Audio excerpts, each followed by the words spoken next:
Good morning, everybody. Welcome back to Cilinix Crypto. Hope you're all doing great, and welcome to a new update here on Fetch. Wanted to do a full update. I mean, in terms of the market structure, Fetch is still kind of consolidating here. There's multiple ways we can go, but I do think that there are opportunities. In general, Fetch has been quite good in terms of opportunities in the last month. Obviously, in August, ahead of the Nvidia earnings, we saw a lot of potential, and then still there was some volatility. But I would say, if you compare Fetch right now to other altcoins in the last month or so, Fetch is actually still holding on relatively well on the higher timeframes as well. Where most cryptos are still very much down and very, very weak, Fetch is still holding a relatively bullish market structure here, where we had a significant bullish breakout back in August due to that momentum, and we're still holding that so far. And there's also in between the lines, there's also a bit of momentum here and there. So I wanted to do a full update. I mean, fundamentally, when we're talking about news regarding the Artificial Superintelligence Alliance, or Fetch specifically, there's not much I can say. The Artificial Superintelligence Alliance, there hasn't been an update on that, which I think is bearish. I mean, this whole transition from these three projects into Fetch, and then, well, at some point of time into ASI has been a little bit confusing. The motives are still unclear, in my opinion, at least, or at least I don't think they've explained this move well enough. And there's also no real communication about why it's taking so long, right? I mean, they are saying something about you know, we're waiting for third parties to also authorize this.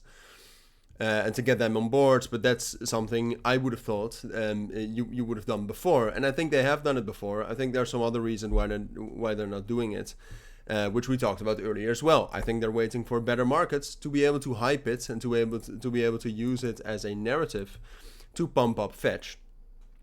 So ultimately, fundamentally, we're waiting for that. All right, fundamentally, we're waiting for some sort of a reason to be bullish on AI cryptos again, and at this point of time, frankly, that reason is not there. I mean, of course, I do think the potential is there long term, but there's no real indication here. All right. Also, if you look at Fetch, and that goes hand in hand with what I expect from the technicals. Excuse me. Momentum has basically been on the decline for a very, very long period of time here, essentially since the 28th of August, so from the last week. And Fetch itself, like I said, has been consolidating for that period of time as well. So what we're waiting for ultimately is a breakout above 1.25 here. But do I expect that? No. And I would even go as far as saying, and I've said this before, but I would even go as far as saying that I actually do think that when you look at the consolidation we have right now for Fetch, so this is what I expect will continue. And then at some point of time, when the circumstances are right, I think we can break out. That's what I expect, but I would even go as far as saying that with the weakness of Bitcoin and the markets as a whole right now, I think you should be prepared for a bearish move into $1.95 as well. Now, I think we'll be able to hold that, all right? So that will do something like this, but that's the main move I think you need to be prepared for. I don't think you need to be prepared to buy Fetch here. Because for that, I would wait for either $1 to be hit and that we actually get a solid bounce there. That seems like a good buy opportunity, or for us to actually get that solid breakout. So yeah, and by the way, that would also, like, I'm not that much of an Elliott wave connoisseur, but I would say that's very much in line as well with what you would expect from some sort of an Elliott wave theory, right? So you have something like this. And you do some sort of a weird ABC here, and that you actually have some sort of a continuation now back into $1. But we'll see. All right, I'll keep you updated on that, of course.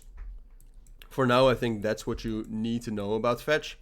Today we can have that volatility. Bitcoin looks quite weak, and we'll have some news today as well. So if that news turns out bearish, that could be the main catalyst for a move down into $1. Be prepared for that.